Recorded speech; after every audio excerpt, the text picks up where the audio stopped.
এই চপ্পু সাহেবের মধ্যে কি মধু আছে আমি জানি না ওনার ব্যাপারে এত দুর্বলতা কেন। তবে বিএনপি তো পারে, বহু লোক বিএনপিতে আছে যারা রাষ্ট্রপতি হওয়ার মতো লোক। দেশে আর কোনো সমস্যা হলো বিরোধী দল। আমি শুরুতেই রাষ্ট্রপতির ভাষণের উপরে ধন্যবাদ দিতে পারছি না এই কারণেই যে রাষ্ট্রপতি গত গণহত্যার সাথে সরাসরি জড়িত। উনি শেখ হাসিনার কোনো কাজকেই অপছন্দও করেন নাই, নিষেধও করেন নাই, বরং তার সকল কাজকে তিনি নির্বিঘ্নে সহযোগিতা করে গিয়েছেন। কাজেই এরকম একজন গণহত্যাকারী ব্যক্তিরকে আমরা ধন্যবাদ জানাইতে পারি না। এই চপ্পু সাহেবের মধ্যে কি মধু আছে আমি জানি না।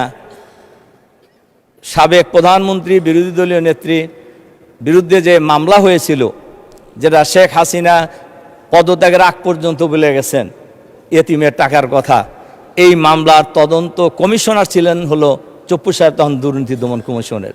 কাজেই আমরা জানি না ওনার ব্যাপারে এত দুর্বলতা কেন। তবে বিএনপি তো পারে। বিএনপির এক সময়ের মহাসচিব বি চৌধুরীকে রাষ্ট্রপতি থেকে সরাইতে তো সময় লাগে নাই, নতুন রাষ্ট্রপতি হয়েছে। বহু লোক বিএনপিতে আছে যারা রাষ্ট্রপতি হওয়ার মতো লোক, কিন্তু এরকম একজন বিতর্কিত ব্যক্তিকে কেন রাষ্ট্রপতি রাখছে এটা বিএনপি ভালো বলতে পারবেন। মাননীয় স্পিকার, সরকারি দলের বক্তব্যতে আমরা শুনছি, আমরা শুরুর থেকেই লক্ষ্য করছি দেশে আর কোনো সমস্যা নাই।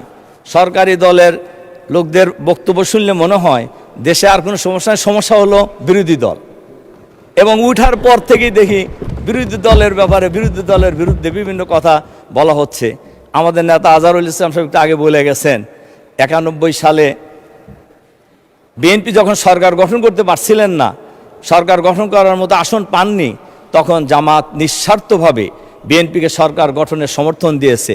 এটা কি বিএনপির কৃতজ্ঞতা স্বীকার করা উচিত নয়? আমরা 97 সাল থেকে একসাথে আন্দোলন, একসাথে নির্বাচন, একসাথে সরকার গঠন, এইভাবে আন্দোলন হয়েছে, নির্বাচন হয়েছে, সরকার গঠন হয়েছে। সেই সরকারে জামাত ইসলামের মন্ত্রী ছিল 2 জন। এটা জামাত এবং বিএনপির মধ্যে যে একটা সেতুবন্ধন ছিল, এটাই তো বোঝা যায়।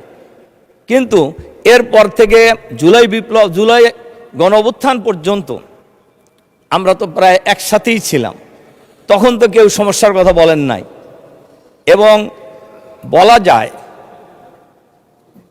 এই স্বৈরাচারী আমলে এইখানে আমরা যারা আছি অনেকেই বলেছেন, আমাদের সরকারি দলের বন্ধুরা বলেছেন, আমাদের বিরোধী দলের বন্ধুরা বলেছেন যে আমরা এখানে জুলুম নির্যাতনের শিকার হই নাই, এরকম লোকের সংখ্যা খুবই কম পাওয়া যাবে। যেমন আমি এবং আমার পরিবার ফ্যাসিবাদের আমলে জুলুম নির্যাতনের শিকার হয়েছি। আমাকে 2 পায়ে লোহার বেড়ি, কোমরে লোহার বেড়ি, 2 হাতে হ্যান্ডকাপ পরিয়ে বিভিন্ন দেশের বিভিন্ন কারাগারে ঘুরানো হতো। এরপরে আমি প্রায় 45 দিন আমাকে রিমান্ডে রাখা হয়েছিল। এরপরে আমার বড় ছেলে, তখন 16 সালের কথা, এসএসসি পরীক্ষার হল থেকে নিয়ে তাকে গুম করে দেওয়া হয়েছিল। তার 2টা চোখের রেটিনার পর্দা জুলুম নির্যাতন চালিয়ে ছিঁড়ে ফেলানো হয়েছে। তো এই জুলুম নির্যাতন শিকার তো আমরা সবাই হয়েছি।